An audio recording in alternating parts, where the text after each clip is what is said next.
Romanos capítulo 6, versículo 1. ¿Qué diremos entonces? ¿Continuaremos en pecado para que la gracia abunde? De ningún modo. Nosotros que hemos muerto al pecado, ¿cómo viviremos aún en él? ¿O no sabéis que todos los que hemos sido bautizados en Cristo Jesús, hemos sido bautizados en su muerte? Por tanto, hemos sido sepultados con Él por medio del bautismo para muerte, a fin de que como Cristo resucitó de entre los muertos por la gloria del Padre, así también nosotros andemos en novedad de vida. Porque si hemos sido unidos a Él en la semejanza de su muerte, ciertamente lo seremos también en la semejanza de su resurrección. Sabiendo esto, que nuestro viejo hombre fue crucificado con Él, para que nuestro cuerpo de pecado fuera destruido, a fin de que ya no seamos esclavos del pecado. Porque el que ha muerto ha sido libertado del pecado. Y si hemos muerto con Cristo, creemos que también viviremos con Él, sabiendo que Cristo, habiendo resucitado de entre los muertos, no volverá a morir. Ya la muerte no tiene dominio sobre Él. Porque en cuanto Él murió, murió al pecado de una vez para siempre, pero en cuanto vive, vive para Dios. Así también vosotros, consideraos muertos para el pecado, pero vivos para Dios en Cristo Jesús. Amén. Pueden tomar asiento.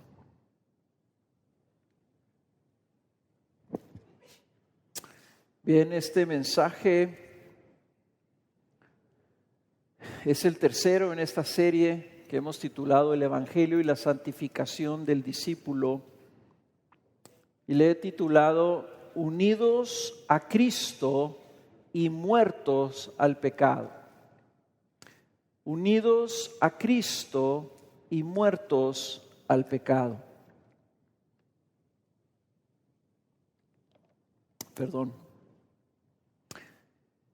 ¿Sí se oye bien, por cierto, el micrófono? Sí, no se oye muy fuerte. Ok.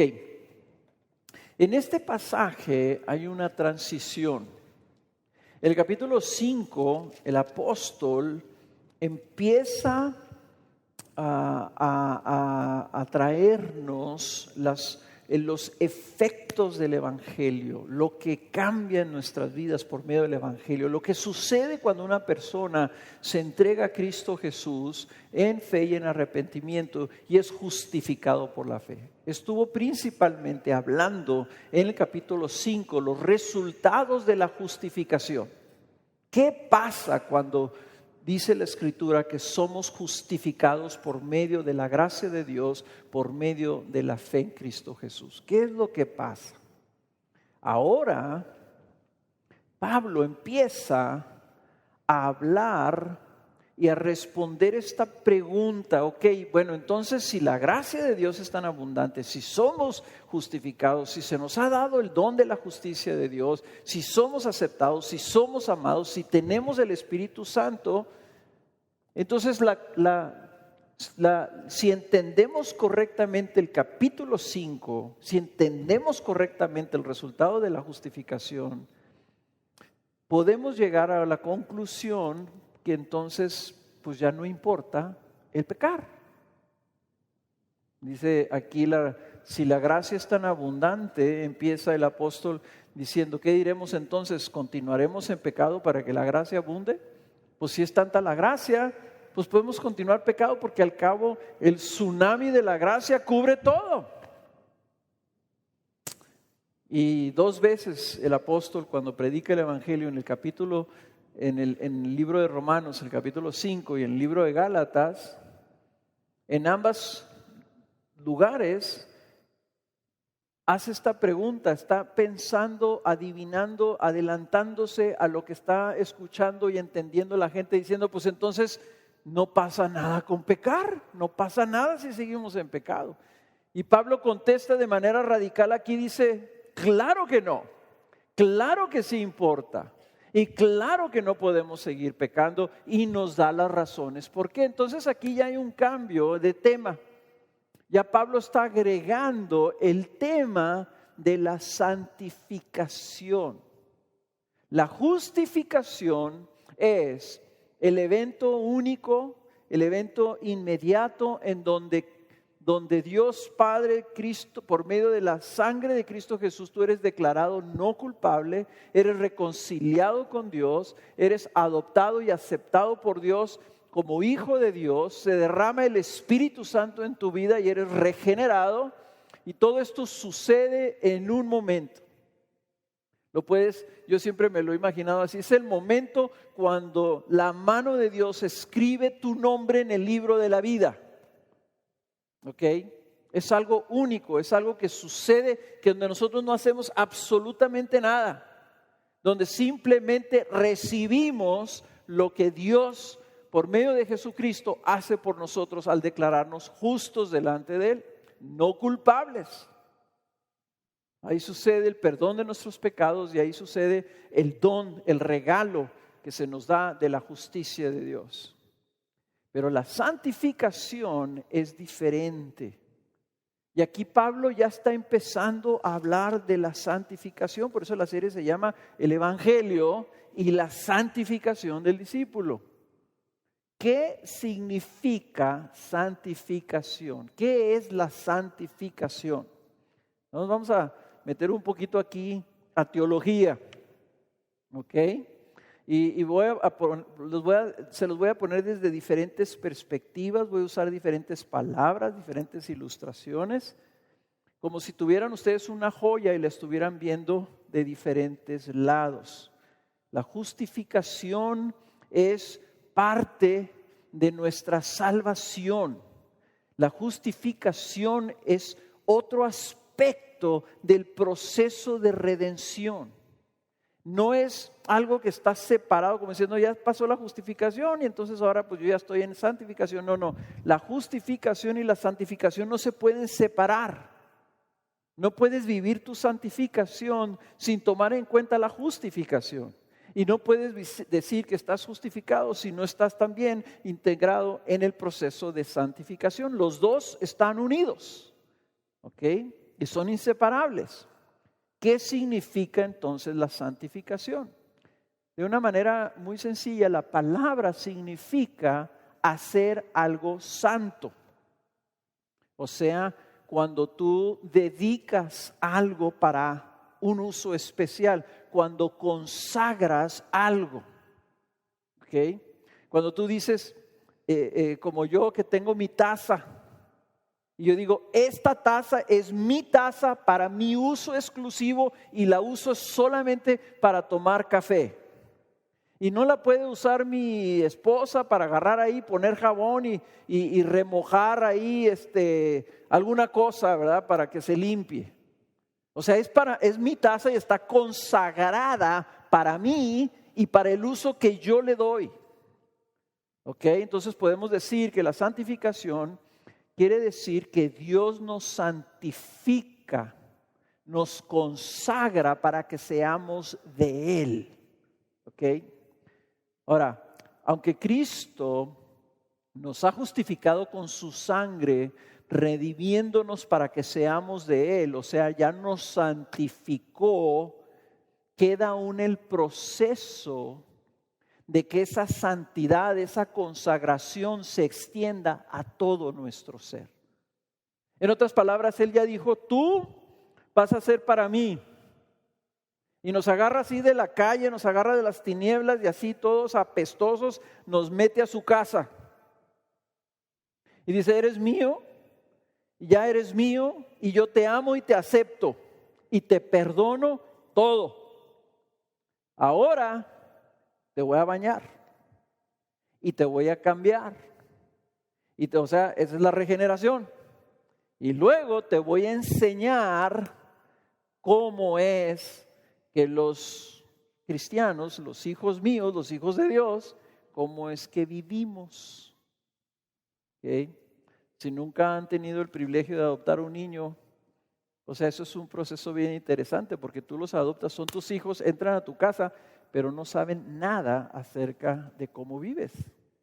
En otras palabras, el proceso, tú ya estás consagrado a Dios, pero esa consagración, esa santidad se tiene que extender a todo nuestro ser.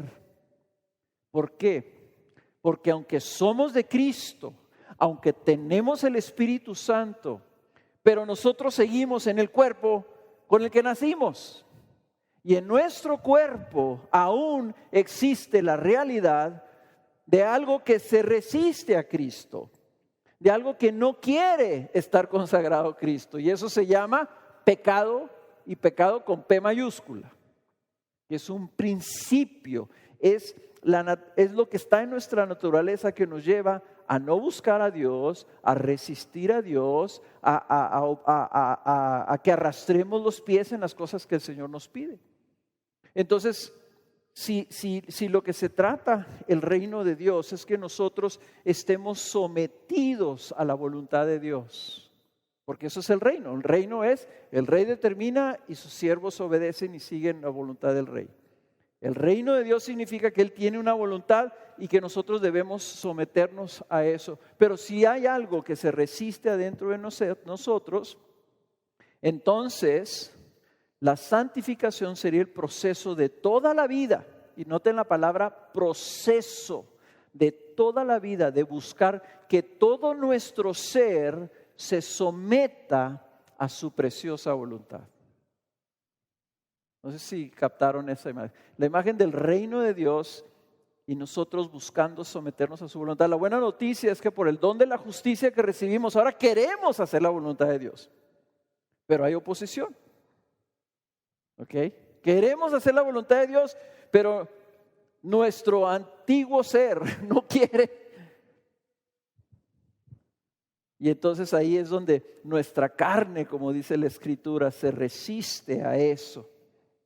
Y el hábito y la costumbre, la adicción que tenemos a nuestro egoísmo y a hacer nuestra propia voluntad, entonces se tiene que ir rompiendo para que nosotros caminemos en buscar hacer y someternos a su voluntad. Entonces, la santificación, visto desde otra perspectiva, es el proceso en el que todo creyente que ha nacido de nuevo crece en consagración al buscar aplicar a su vida la justicia de Dios. Todo creyente que ha nacido de nuevo crece en consagración. Y a veces pensamos, crece en santidad. Pero cuando dices tienes que crecer en santidad, tal vez la palabra más exacta es creces en consagración. Porque el término santidad significa que tú eres libre de pecado. Entonces como que crecer en estar libre de pecado no checa. También significa santidad que esto es apartado completamente para Dios, lo cual en cierto aspecto sí es, pero el otro aspecto tampoco es. Entonces a mí me ayuda más bien pensar que creces en consagración, en devoción, en obediencia a tu Señor. ¿Ok? Desde otro punto de vista, si la justicia, o sea, la rectitud, la corrección, la vida correcta, la vida recta, todo lo que Dios dice que es bueno ante sus ojos, eso es la justicia de Dios. Todo lo que ante sus ojos es bueno. Si esa es la justicia, entonces esto nos dice que la santificación es crecer en la obediencia de lo que Dios nos manda hacer, crecer en justicia, crecer en rectitud, crecer en cada vez más obedecer lo que Él llama bueno.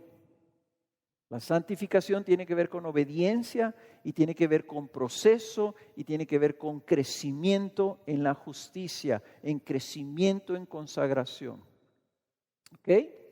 Ahora, si entonces el pecado es la oposición a eso, si el pecado es lo que se resiste a la santificación, entonces nosotros, la santificación significa el crecer en nosotros, resistir y apartarnos de todo aquello que se resiste a Dios en nuestras vidas, todo aquello que es pecaminoso.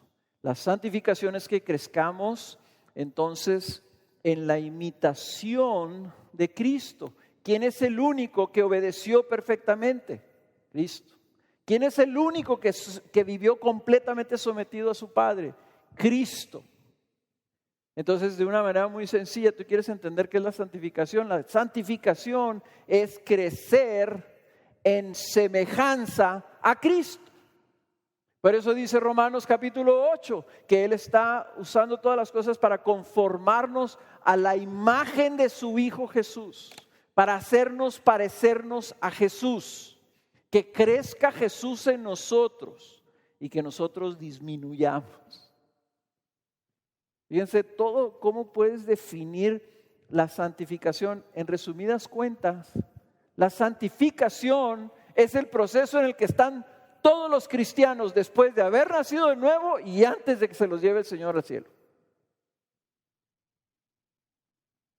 Esa es la santificación. Es lo que estamos haciendo ahorita. Es lo que debemos hacer todos los días. Es nuestro trabajo diario. ¿Ok?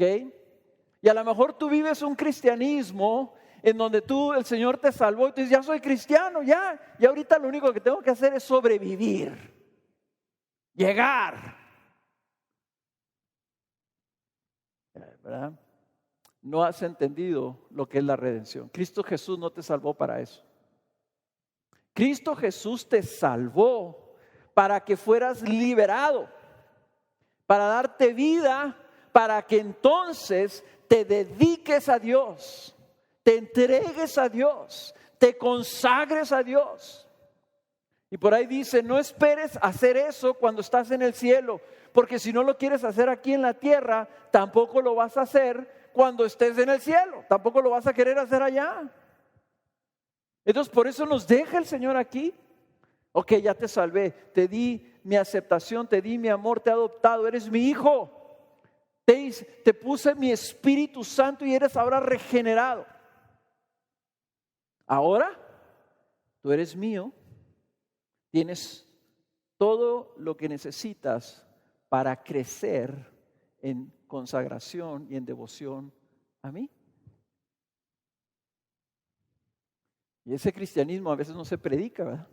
Si nos gusta decir, Cristo es mío, pues sí, pero tú eres de Él también, como el matrimonio, ¿verdad? No se vale decir, híjole, estoy bien contento, ya tengo a mi mujer. Pues sí, pero también tú ahora eres el hombre de ella. O sea, es una entrega mutua. Cristo se nos dio para que ahora nosotros nos demos a Él en devoción. Esa es la santificación. Amén. ¿Lo tienen clarito? Viene en el examen, ¿ok? Entonces, por eso dice Pablo, entonces continuaremos en pecado. Y dice Pablo, claro que no, no es posible. No podemos continuar en el pecado. Eso no se puede, es incongruente, no corresponde. ¿Por qué? Porque si nosotros fuimos salvados precisamente para rescatarnos de eso. Y como lo pone él aquí para contestar esa pregunta, ¿verdad? Lo contesta eso, no podemos continuar en pecado. ¿Por qué? Dice, de ningún modo, versículo 2, nosotros, dice, que hemos muerto al pecado, ¿cómo viviremos aún en él? O sea, la respuesta por la que nosotros no podemos seguir en el pecado es que hemos muerto al pecado. Ha sucedido algo tan transformador en nuestra vida que hace imposible que nosotros continuemos viviendo en el pecado. Así literalmente. Usted está diciendo, no, espérate, pues yo conozco muchos cristianos y viven en pecado. Pues una de dos, o no son cristianos, y si están viviendo en pecado, Tal vez ellos se han sujetado otra vez en esclavitud al pecado sin saber que fueron rescatados precisamente para que ya no vivan en pecado. Han muerto al pecado. Y esta es una de las verdades, hermanos, más importantes en la vida del creyente. O sea, si no entendemos esto, vamos a seguir viviendo como si Cristo no nos hubiera salvado. Si tú quieres entender la santificación, tienes que entender lo que ya ha sucedido en el Evangelio. Tenemos paz con Dios. Y me ven así como que les estoy diciendo algo así como que no. La tercera, vamos a repasar, ¿ok? Tenemos paz con Dios. Digan, tenemos paz con Dios. ¿Qué más? Tenemos esperanza de salvación. Dígalo, tenemos esperanza de salvación. ¿Qué más? Recibimos el amor de Dios. Dígalo. Recibimos el amor de Dios. Número 4. Recibimos el Espíritu Santo. Número 5. Hemos sido trasladados al reino de su gracia. Número 6. Hemos recibido el don de la justicia de Dios. Y ahora Pablo dice esta otra cosa. Hemos sido unidos a Cristo. Hemos sido unidos a Cristo y por eso hemos muerto al pecado. Estamos muertos al pecado. Miren lo que dice el versículo 3. ¿O no sabéis que todos los que hemos sido bautizados en Cristo Jesús hemos sido bautizados en su muerte? Por tanto, hemos sido sepultados con Él por medio del bautismo para muerte, a fin de que como Cristo resucitó entre los muertos por la gloria del Padre, así también nosotros andemos en novedad de vida. Pablo empieza a explicar esto de qué significa que hemos muerto al pecado y empieza usando la representación del bautismo. Nos está diciendo que no sabes. Tú, si eres cristiano, te bautizaste. Y si no te has bautizado, una de dos, o no te has entregado a Cristo Jesús, o no sé qué estás esperando. Pero el bautismo es el sacramento de introducción al reino. Cuando tú te bautizas, dice el Señor, le mandó ir a ser discípulos, dice bautizándolos. Es importante que el bautismo, pero ¿por qué es importante? Porque representa nuestra unión con Cristo. Dice aquí, hemos sido bautizados en Cristo Jesús. Hemos sido bautizados en Cristo Jesús. O sea, se nos unió a Jesús. Lo que representa el bautismo no es tanto algo que nosotros hicimos, sino algo que se hizo por nosotros. Fuimos incluidos en Cristo. El ser bautizados en Cristo significa que cuando tú bautizas algo, lo sumerges en agua.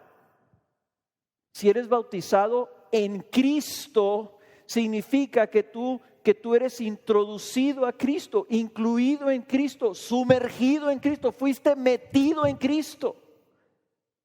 Por eso es que el apóstol Pablo no usa el término cristianos, no usa el término ni siquiera discípulos. Cuando él se refiere a los creyentes, ¿saben cómo dice? Tú que estás en Cristo, tú que fuiste metido a Cristo, tú que fuiste unido a Cristo. Entonces nuestra identidad es que estamos unidos a Cristo, se nos metió, se nos bautizó en Cristo. Y cuando Jesús les dijo a sus discípulos, id y haced discípulos bautizándolos en el nombre del Padre, del Hijo y del Espíritu Santo. ¿Se acuerdan? Y luego también dice que los apóstoles los bautizaban a la gente en el nombre de Jesucristo. ¿Qué está diciendo? Que el bautismo es la ceremonia donde literalmente tú estás recibiendo tu identidad. ¿De dónde viene esta tradición histórica en las diferentes denominaciones cristianas de que a los niños cuando se bautizaban se les pone el nombre? ¿Saben de dónde viene? ¿Ustedes recuerdan cuando Jesús cumplió 8 días de nacido? ¿A dónde lo llevaron? ¿Cuál era la iniciación de la vida de un judío? ¿Dónde empezaba la iniciación de un hombre judío? ¿Con la qué? Con la circuncisión. La circuncisión significaba, tú ya eres un hijo de Dios. ¿Y cómo se va a llamar este niño? Se va a llamar Jesús. Así cuando Zacarías, que no podía hablar, ¿verdad?, llevaron a Juan a que lo circuncidaran, ¿verdad? Y le querían poner Zacarías como su papá. Y dijo Elizabeth, su mamá, no, se va a llamar Juan. O sea, cuando tú te inicias, cuando Jesús dijo, id a bautizarlos en el nombre de, decir, ahora estos son del Padre, del Hijo y del Espíritu Santo. Estos son míos ahora. El bautismo significa que tú eres unido a Cristo, de que tú ya ahora le perteneces a Él. Es una ceremonia, dice el doctor Ferguson, es una ceremonia de nombramiento. Define la identidad de la persona, define quién es, porque define a quién pertenece. El pueblo judío le pertenecía a Dios y dijo, y esta va a ser la señal de que tú eres mío, la circuncisión. ¿Cuál es nuestra señal de que somos de Cristo? Nuestro bautismo. Somos entonces, si estamos en Él, nos define que somos de Él, que le pertenecemos porque estamos en Él. Entonces esto, hermanos, es una verdad tan importante, porque quiere decir que entonces si nosotros estábamos en Cristo cuando Él murió, ¿verdad? Su muerte representa para nosotros una inclusión. Nosotros estamos incluidos en la muerte de Jesús. A veces vemos a Jesús muriendo por los pecados de los hombres, allá lejos, allá hace 2000 años, allá en un cerro, en el cerro de la Calavera. Y decimos, sí, Cristo murió por mis pecados. Pablo está diciendo, Cristo murió y tú estabas en Cristo cuando Él estaba muriendo. Eso lo vimos la semana pasada. Que lo que hizo Cristo lo hizo en nuestra representación, porque nosotros estábamos en Cristo, así como estábamos en Adán cuando Adán pecó, ¿verdad? La representatividad que está trayendo Pablo, que está enfatizando Pablo, es para que entendamos qué estaba sucediendo. Entonces, cuando Cristo estaba muriendo ahí, nosotros no murimos, pero murimos en Él.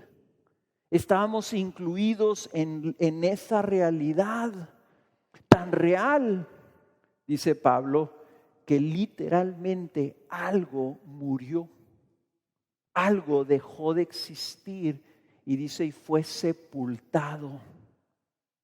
Fuimos bautizados en su muerte, y el versículo 4 dice, hemos sido sepultados con Él por medio del bautismo para muerte.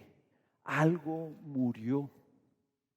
Y lo que murió, hermanos, es lo que Cristo, lo que estaba muriendo con Cristo. ¿Y qué murió con Cristo? Murió el pecado. Ahí se terminó el poder del pecado con esa muerte. Dice Gálatas capítulo 3, versículo 13, dice, Cristo nos redimió de la maldición de la ley, habiéndose hecho maldición por nosotros, porque escrito está, maldito todo el que cuelga de un madero.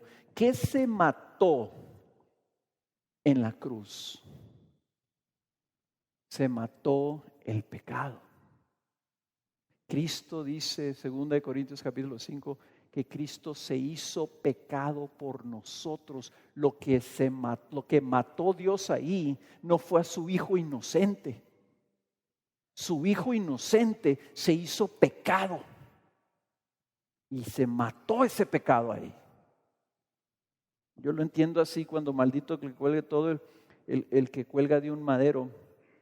Es como si tú tienes un perro que tiene rabia, ¿ok?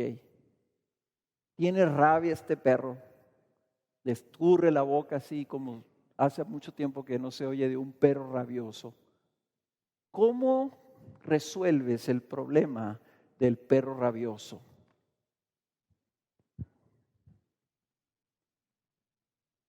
Se muere el perro, se acaba la rabia.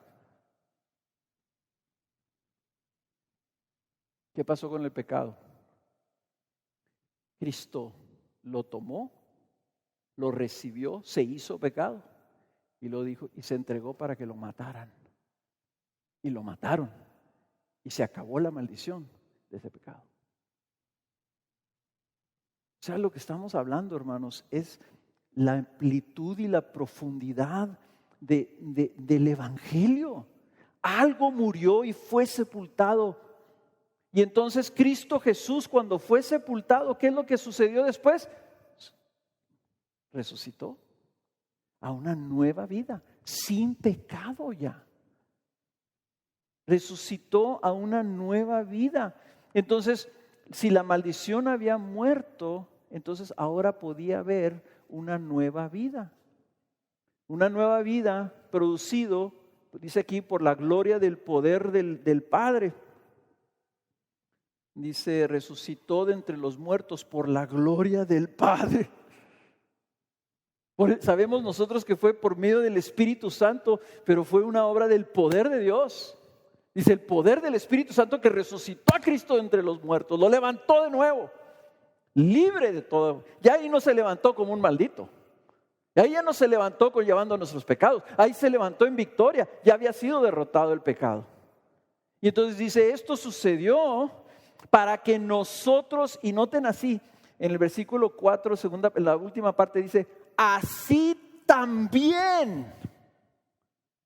Noten ustedes qué importante es cada palabra de la palabra de Dios.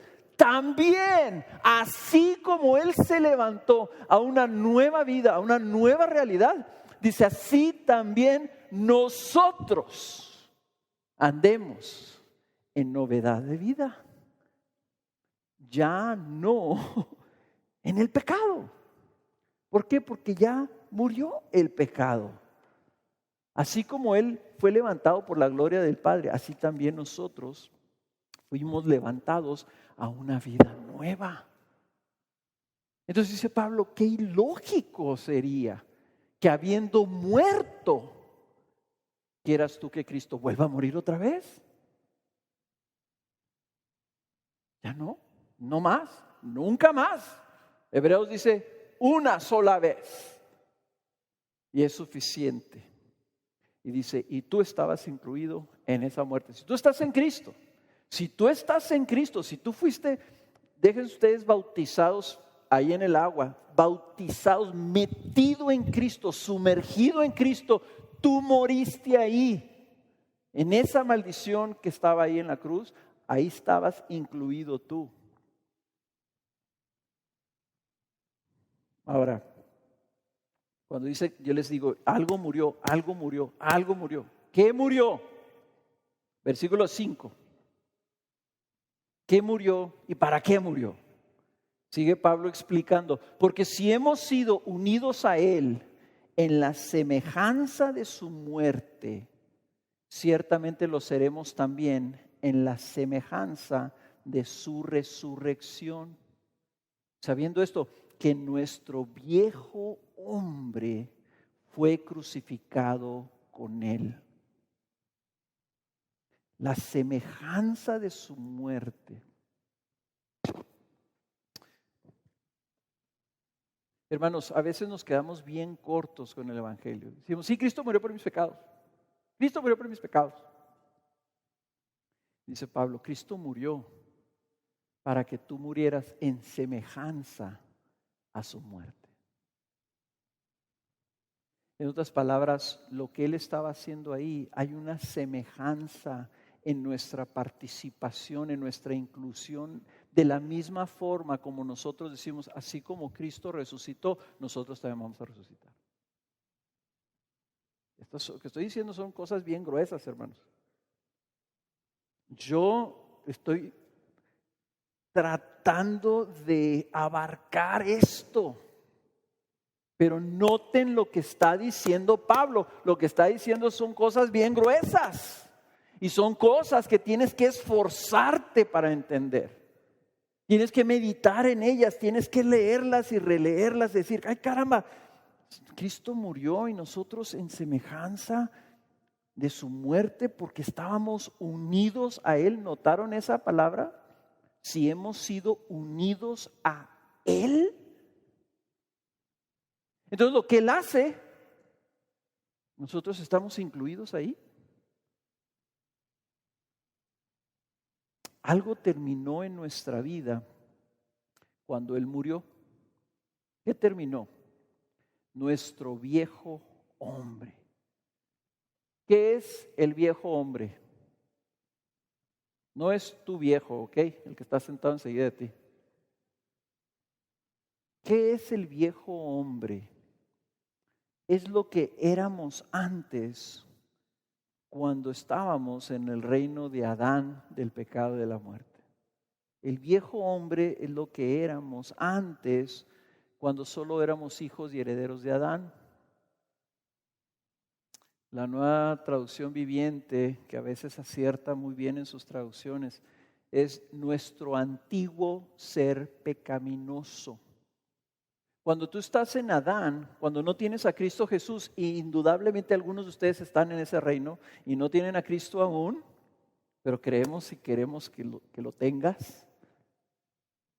Pero cuando tú no tienes a Cristo Jesús, lo que reina en tu vida es el pecado, es la muerte, es el juicio, es la condenación. Si no viniste la semana pasada, métete al Facebook o métete a la página y escúchalo, porque eso es lo que estuvimos viendo. En el reino ese de las tinieblas, lo que reina es el pecado, es la muerte, es el juicio y es la condenación. ¿Ok? Bueno, eso para el creyente ha muerto. Se ha terminado. Ese reino se acabó y se sepultó en tu vida. Ya no estás ahí. Ese viejo hombre se murió. Esa antigua persona dejó de existir. ¿Ok? Y no está hablando de nuestra carne. Muchas personas piensan que el viejo hombre lo confunden con la carne. Y es más, yo hasta siempre me he quedado corto, ¿verdad? Porque yo no digo la carne, sino que yo siempre he dicho que el viejo hombre es nuestra antigua manera de vivir. Y me quedo corto porque no es nuestra antigua manera de vivir. No, la antigua manera de vivir es comportamiento. Pablo está diciendo que se murió algo real. No dice, y cuando Cristo murió, entonces cambiaste tu manera de ser. No, está diciendo, se murió el ser, se murió el viejo hombre. ¿Ok? No representa la antigua manera de vivir lo que estamos hablando, sino lo que éramos antes. Lo que éramos antes se murió. Eso que éramos antes nos llevaba a vivir de una manera pecaminosa. Era nuestra antigua manera de vivir porque éramos otra cosa. Nuestra vida ahora que estamos en otro reino, como si estuvieras en otro país, en otra realidad, ¿ok? Pues es diferente. Lo que se murió fue entonces esa otra realidad de opresión y esclavitud, lo que éramos. ¿Y para qué fue muerto el viejo hombre? ¿Por qué fue crucificado? Noten aquí la palabrita en el versículo 6, sabiendo esto, nuestro viejo hombre fue crucificado con él, y noten esa palabrita, ¿para qué? Para que nuestro cuerpo de pecado fuera destruido. Y ustedes pueden preguntar, ¿por qué Pablo usar todas palabras en lugar de decirnos y explicarnos las cosas así fácil, ¿verdad?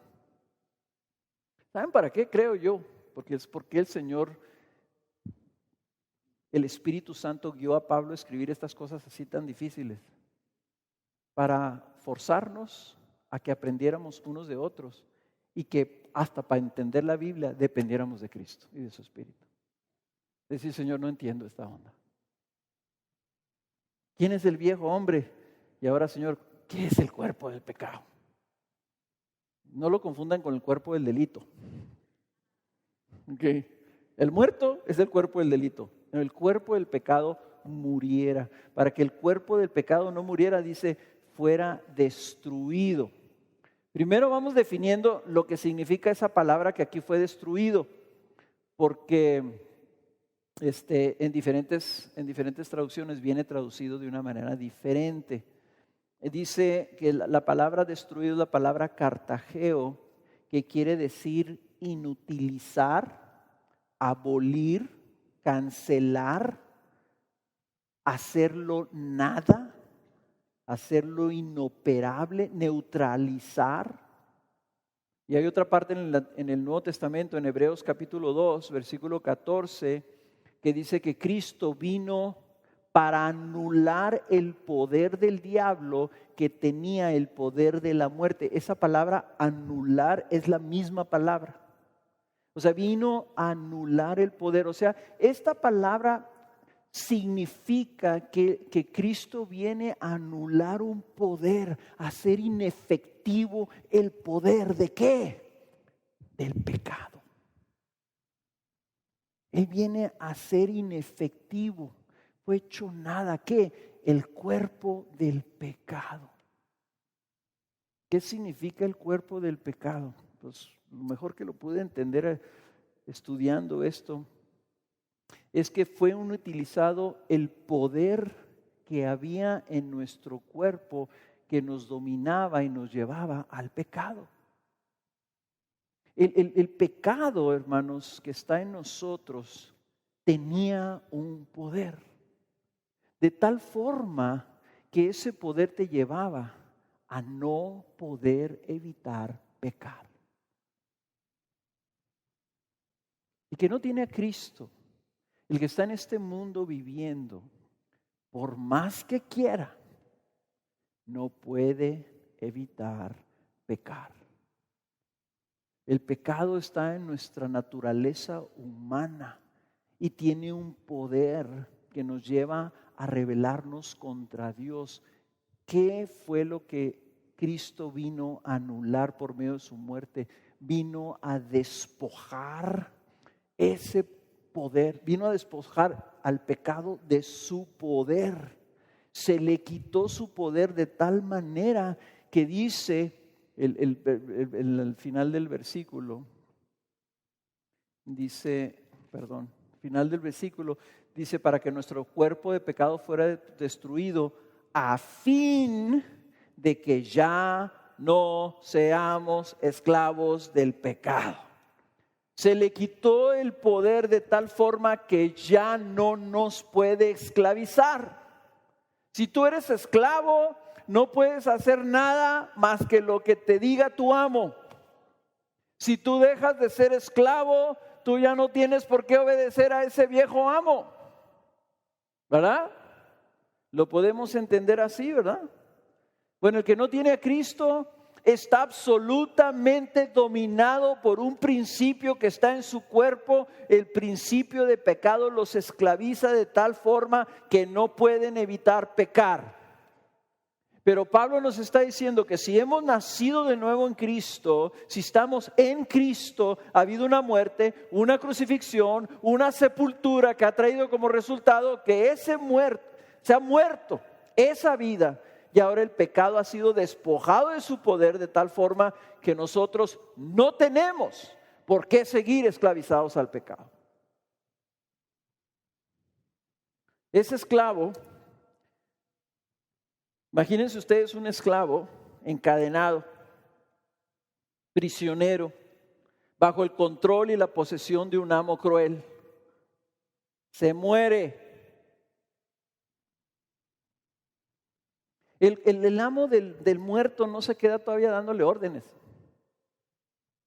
Lo desencadena y lo entierra. Lo que está diciendo Pablo es que Cristo Jesús se levantó de entre los muertos para que nosotros también andemos en una vida nueva. Nosotros todavía no resucitamos, pero vamos a resucitar, pero ya se nos dio la vida de la resurrección, la vida eterna ya la tenemos, porque tenemos el Espíritu Santo.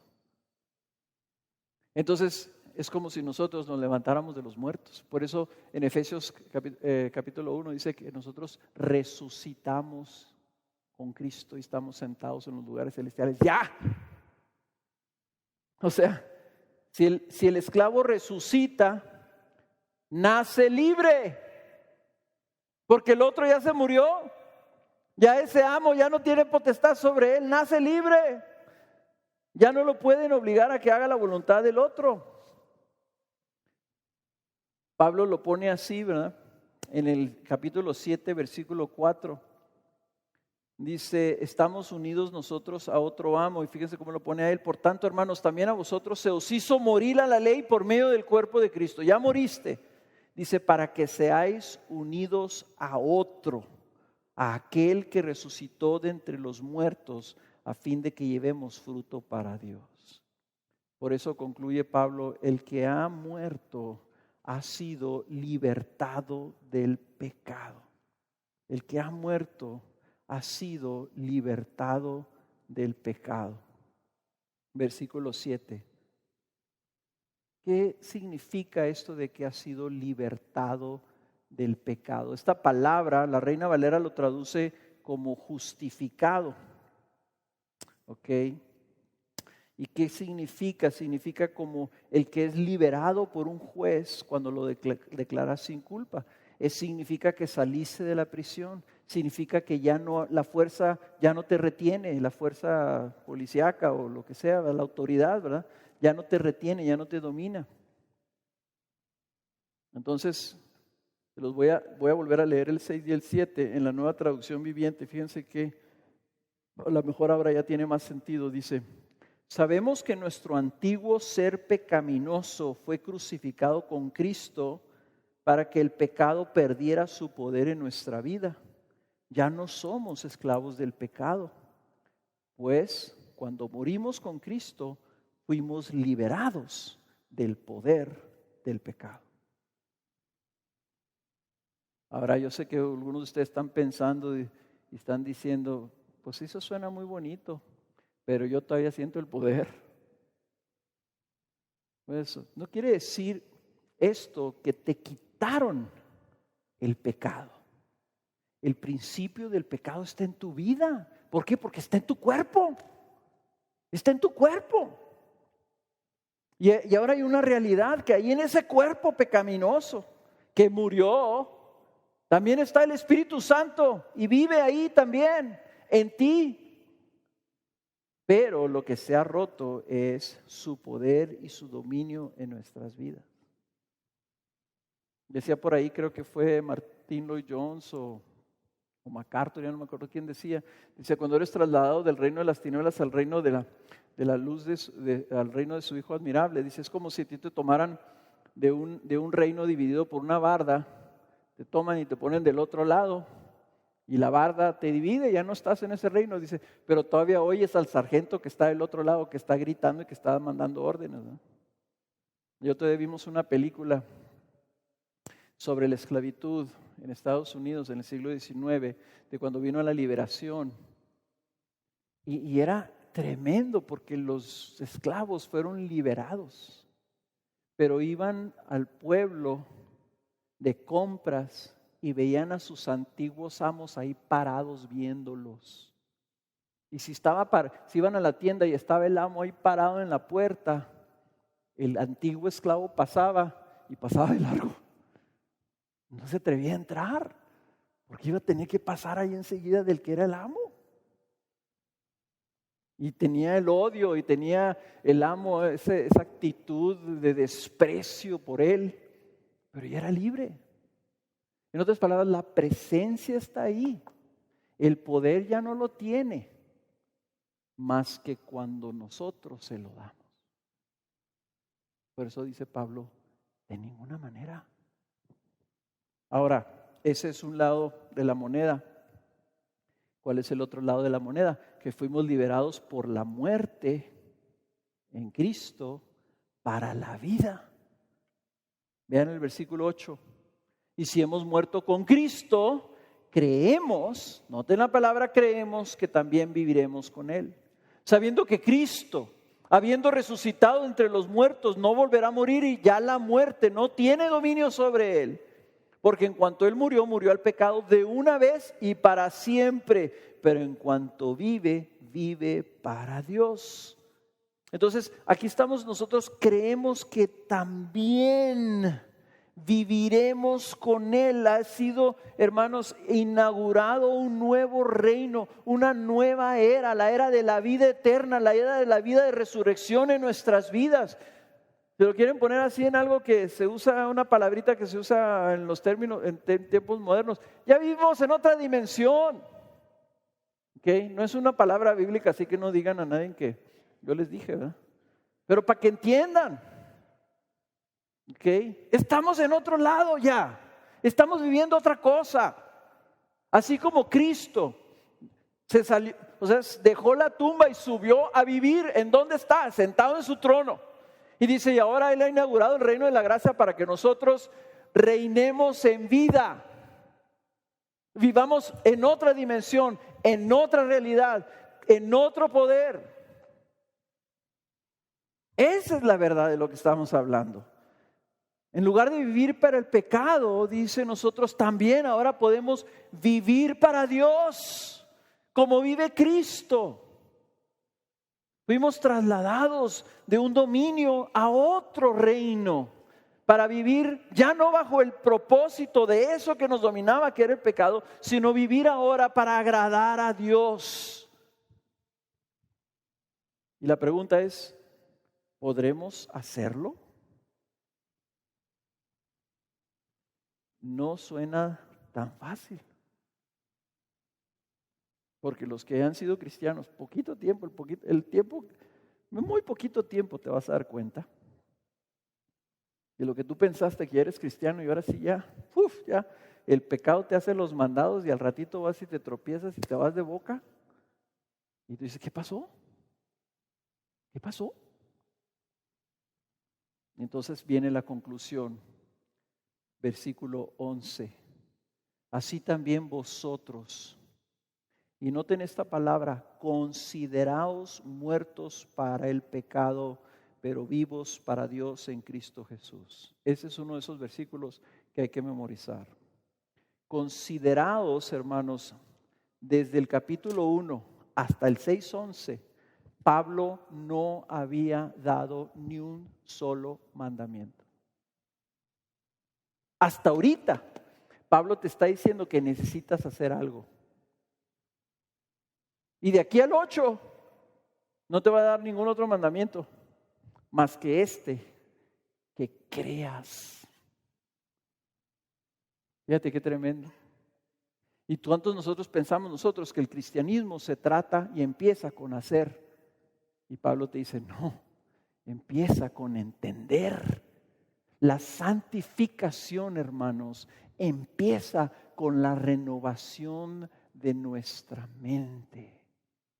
Cuando Pablo le da la vuelta a la hoja y empieza a decirse, ahora sí, hermanos, así es como deben de vivir, y empieza con todos sus mandamientos de cómo debe vivir un cristiano, hasta el capítulo 12, en el versículo 1, dice que tienes tú que buscar la renovación de tu mente a la luz de todas las misericordias que tenemos. Entonces esto de estar muerto en el pecado empieza con el considerarte muerto al pecado y vivo para Dios.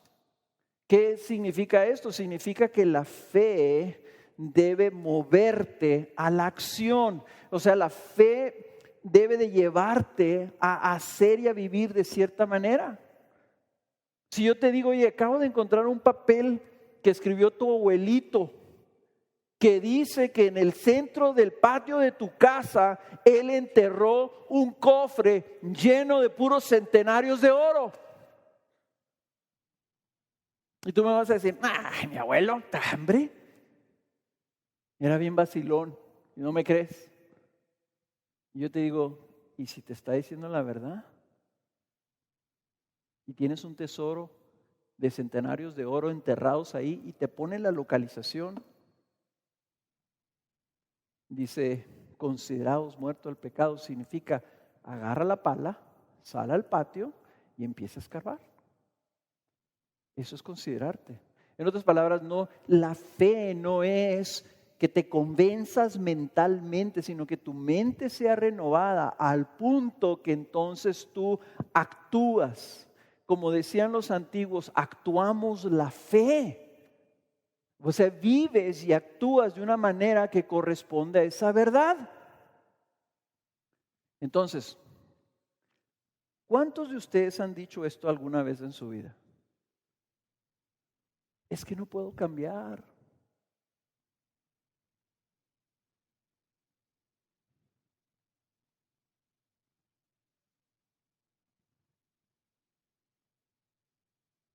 ¿Se fijan?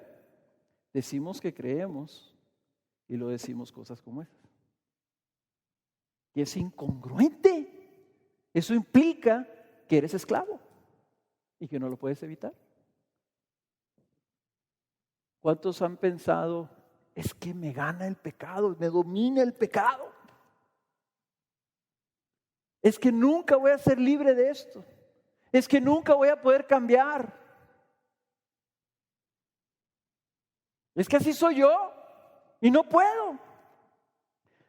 Satanás quiere hacerte pensar que tú no tienes alternativa y que tú no puedes cambiar y que el pecado te sigue dominando y que el pecado en ti es más grande que la gracia de Cristo Jesús en tu vida. Que es más poderoso el pecado en ti que el Espíritu Santo que vive en ti, que levantó a Cristo entre los muertos. Fíjate el tamaño de la mentira que te avienta el diablo y nosotros acá, tarugos, que no leemos la palabra, se la creemos. ¿Y qué hacemos? Estamos atoradotes. Atoradotes con nuestro pecado, haciendo las mismas cosas una y otra vez y diciendo, no puedo. Dice la Escritura, consideraos muertos al pecado.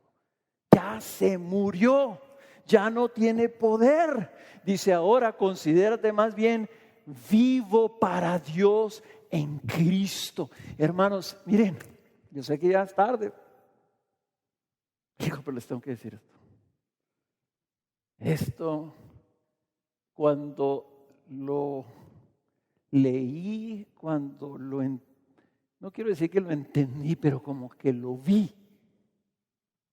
Así cambió mi vida. Considerados vivos para Dios en Cristo Jesús. Híjole, miren, pónganme su atención. Cuando Cristo vino a esta tierra y caminaba en perfecta obediencia a Dios, ¿para quién lo estaba haciendo? ¿Por qué lo estaba haciendo?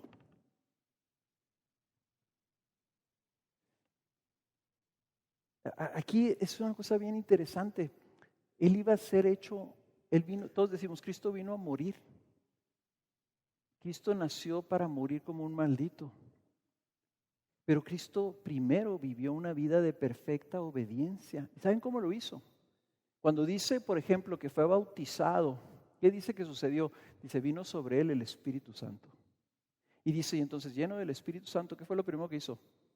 Salió al desierto a ser tentado. Y en el poder del Espíritu Santo enfrentó la tentación más poderosa que ha enfrentado un ser humano. En otras palabras, ¿quién le dio a Cristo el poder para vencer la tentación del diablo en el desierto? ¿Quién llenó de poder a Cristo para vivir una vida de perfecta obediencia? ¿Quién fortaleció a Cristo para enfrentar en obediencia la más horrible muerte que pueda imaginarse al ser hecho pecado por nosotros? ¿Quién levantó a Cristo de entre los muertos? La verdad que les quiero decir, hermanos, es que si estamos unidos a Cristo en su muerte, estamos unidos a Cristo en su vida. Cuando pensamos eso, pensamos en ahorita. ¿Cuándo sucedió la muerte? Hace 2000 años. ¿Cuándo sucedió la vida de Cristo? Hace 2000 años. Estamos nosotros, cuando Cristo estaba obedeciendo, en otras palabras, cuando Cristo lo estaban insultando y lo estaban agrediendo y se estaban burlando de él y que dice, él no abrió su boca. Nosotros estábamos en Cristo. Allí él estaba. Y él estaba pensando, como diciendo, oye, pues este cuate puede aniquilarlos a todos. Pero dijo, no, yo no voy a abrir mi boca. Y claro, lo estaba haciendo para agradar a Dios, pero también estaba haciendo esto. En el 2017, Carlos va a estar enfrentando esta cosa que a veces no se aguanta de abrir la boca. Y abre la boca cuando no tiene que hablar, abrir la boca. Por Carlos, yo no voy a abrir mi boca. Y voy a vivir para Dios, para que Él, que está en mí y va a estar en mí, tenga ese recurso disponible para Él, para cuando mi Espíritu Santo venga en su vida y le diga, Carlos, tú necesitas crecer en ya no abrir tu boca. Y yo puedo decir, no puedo. Y el Espíritu me diga, Cristo pudo. Y tú estás en Cristo, tú también puedes. O sea, nos quedamos como que a la mitad del Evangelio, participando, estando incluidos en la muerte, pero no estamos buscando, están incluidos en la vida. Entonces lo que significa el don de la justicia que nosotros recibimos, no solamente es que se nos considera justos, sino que se pone a nuestra disposición, así como se pone a nuestra disposición todo el beneficio de la muerte de Cristo, se pone a nuestra disposición todo el beneficio de la vida de Cristo, de la perfecta obediencia de Cristo. ¿Por qué? Porque el mismo Espíritu que estaba en Cristo obrando todo lo que obró, está ahora en nosotros, para disposición de que nosotros ya no andemos en pecado, sino que estemos viviendo para Dios, para agradar a Dios, así como Cristo Jesús lo está haciendo. Si nosotros estamos siendo conformados a la imagen de Cristo Jesús, entonces quiere decir, no estamos siendo conformados para algo que nunca ya está la imagen de Cristo, ya está la obediencia de Cristo, ya está la vida victoriosa de Cristo. Ahora nosotros estamos siendo moldeados a conformarnos, a ser hechos en semejanza a ese Cristo. Y Cristo nos está diciendo, y entonces tú estás en mí y tienes mi vida. Entonces si tú estás adicto al pecado, que es cuando el Señor nos salva, nos damos cuenta, pues que estamos adictos al pecado. Miren, ¿saben cuál es la mayor adicción que hay? No es la adicción a la heroína, no es la adicción a las metanfetaminas, no es la adicción química, no es la adicción al sexo, no es la adicción a nada de esas cosas. ¿Saben cuál es la principal adicción? Estamos adictos a nosotros, a hacer nuestra voluntad. Estamos adictos a nuestro egoísmo. Y ese es el primer shock, que queremos agradar a Dios, pero terminamos agradándonos a nosotros mismos. Entonces tú dices, ¿cómo voy a poder cambiar? O sea, se te hace lejanísimo, se te hace imposible. Dice, considérate así. Porque si no te consideras así, tú mismo te vas a derrotar. Y no te estoy diciendo, no, sí, considérate, convéncete y entonces apriétate el cinturón y dices, no, yo voy a vencer este pecado. No, te estoy diciendo, considérate muerto al pecado, ya no tiene dominio, le puedes decir que no. Y tú dices, pero ¿cómo voy a hacerla? Cristo vivió tu vida también. Una vida de obediencia, una vida de entrega a Dios, una vida donde dice que fue tentado en todo, pero sin pecado. Y entonces dice Hebreos, Él va a tener esa empatía contigo, se va a identificar contigo y te va a decir, ya, yo viví eso. Ahora tú lo puedes hacer también. Va a requerir disciplina, va a requerir decisiones, va a requerir intencionalidad. pero yo viví y morí para que tú puedas entonces tener esa victoria. Miren, hermanos, yo sé que algunos de ustedes, el otro día repasé esta imagen, escuchando a un pastor predicar, y dice, yo sé que algunos de ustedes están agarrados de Cristo y se sienten agarrados de Cristo como de las uñitas. No sé si han agarrado un perro o un gato y que lo quieren bañar y que lo quieren echar al agua, ¿cómo se les agarra? ¿Ah? Y él siente que agarrándose de las uñas, ¿verdad? Está agarrado de las puras uñitas. Cristo te tiene en sus manos. No estás agarrado de las uñitas, no estás así a punto de deslizarte y de caer y perderte. Estás dentro de Cristo. Y dice, tú estás en Él y Él en ti, por medio del Espíritu Santo. Entonces la buena noticia es que si estamos en Cristo, si estamos unidos a Él, esa verdad que nos fuimos bautizados en Él, sumergidos en Él, te lleva entonces a decir, yo le puedo decir que no al pecado. Eso es todo lo que quiero que te vayas de aquí convencido. Tú le puedes decir no al pecado y sí a tu Señor. Vamos a orar.